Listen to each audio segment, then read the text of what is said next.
কথার কিছুটা গুরুত্ব এখানে আছে, কেননা জাহাজে যে টিপটা ধরে সিরিয়ালটা যে জমা দেয় এটা অবশ্যই মালিকদের ব্যাপার, ঠিক না না? যখন সেলিম ভাইয়ের জাহাজ যখন ধরছে, ধরার পরে তখন ওই সময় ওনার উচিত ছিল যে আমি যখন আমার জাহাজ যখন সিরিয়াল ছাড়া মানে সিরিয়ালের আওতায় আমি রাখতে পারতেছি না, তার দায়টাই করে তখন আমার ওখান থেকে আলাদা হয়ে যাওয়া উচিত। এক মিনিট হ্যাঁ। এই জায়গায় সাংগঠনিকভাবে আমি তো নামছিলাম হচ্ছে গেলো নদীতে 10 জনের পক্ষ হয়ে।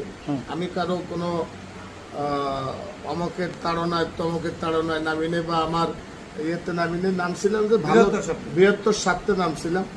সেই বৃহত্তর স্বার্থে নামার পরে এখন আমার নিজের জাহাজ সম্পর্কেও আমার আগের থেকেই ছিল যে যেহেতু আমার জাহাজ এইভাবে চলবে সেহেতু করার কিছু ছিল না। অনেকটা মানে আমার ব্যক্তিগত ভুল ছিল এই জায়গায়, ব্যক্তিগত যে আমার ওইভাবে নামাও ঠিক হয় নাই। যেহেতু আমার জাহাজে ঠিক না সেহেতু আমারও নামাটা ভুল ছিল, সিদ্ধান্ত ভুল ছিল বলে। আচ্ছা, ধন্যবাদ ভাই।